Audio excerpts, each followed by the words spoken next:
Hi, this is Mr. Logan with hopefully a quick explanation of how rhetorical strategies and devices work. Remember that talking about any of these things is meaningless unless you're talking about using these to persuade someone of something. That's what we mean when we talk about rhetoric. Rhetoric is persuasion. Repetition, okay? You may be familiar with Martin Luther King's I Have a Dream speech. He repeats the expression I have a dream many times in that speech to convince people that a world where folks are accepting of other people is a much better world. Okay? Counterpoints. If I were trying to convince you that car A was better than car B and I was really opinionated about it, I would probably tell you that almost all the features on car B were really bad and all the features on car A were really good.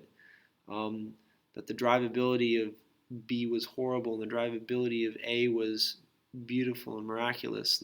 That the interior of car B was like a dump and the interior of car A was like being in a palace.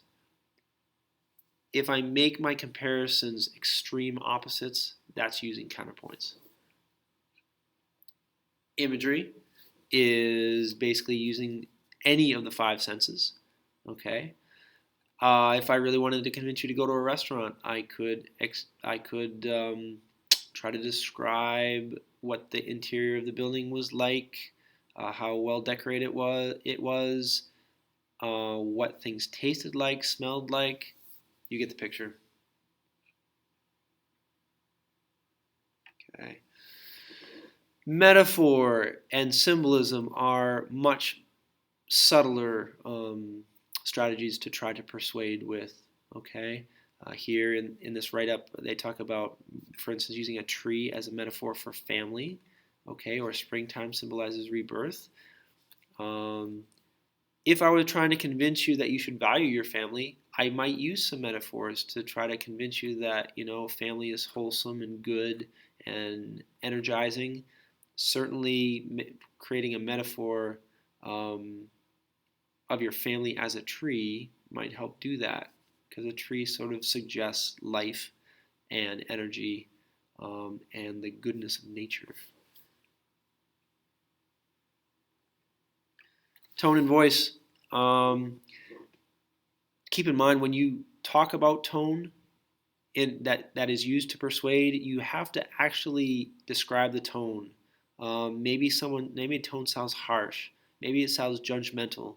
Maybe it sounds humorous um, or serious or um, lackadaisical or whatever. Okay. The point is that you adopt a certain tone in your language, a certain attitude in your language that helps persuade the reader of something that you want to persuade them of. Okay. Analogy is hard, to be real frank. You're comparing two situations. I think in our American Lit book, there is a speech given by Patrick Henry where he compares the British invading the U.S. to a person breaking into one's home. And certainly, how welcome is it that anyone has their home broken into? It's not. So he's obviously making an argument that we should kick the British out, because who would put up with, with a thief in their home? No one would. That's analogy in a nutshell. Hyperbole is exaggeration to persuade. You can't get any better than this example. I've told you a million times not to exaggerate. There you go. Personification, giving human qualities to animals or objects. I think, like metaphor and symbolism, this is a more subtle way of trying to persuade folks of something. If you're trying to persuade someone not to sit on a chair, for instance, and you say that like that chair is screaming out in pain, you would be trying to convince them that sitting on that chair is probably not a good idea for the chair. Probably not for them either. Okay?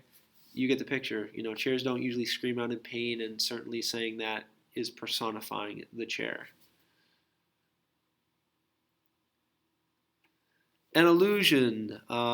These are tricky to use, just like analogies. A reference to something real or fictional, to someone, some event, something in the Bible, history, literature, any phase of culture. The author alludes to Helen of Troy when discussing women who bring about ruin. Okay. If you talk about being tempted by a siren that might bring about your demise, okay, you're really alluding to Greek mythology, and possibly you're alluding to the story of the Odyssey, okay? And maybe you're trying to convince someone not to make a bad choice, all right? That might be your rhetorical purpose. So that's an example of how allusion works. Finally, well, not quite finally, parallelism. This is a repeated use of phrases, clauses, or sentences that are similar in structure or meaning. Okay? I'll be honest, I don't have any examples of this right off the top of my head, but this is a little bit different than repetition. This is not just I have a dream many times in a row.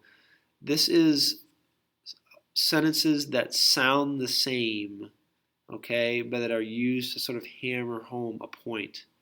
Okay? The example they give here, talented speakers use language not only to spread messages, but also to gain support and to sway opinions. The rhetorical purpose here is to try to persuade you of, well, how speakers use language. Okay? And then obviously the expressions here are in parallel grammatic structure. Finally, there are the appeals. Appeal to logic, appeal to character, appeal to emotion. We've covered those in a different video. So thank you very much for listening.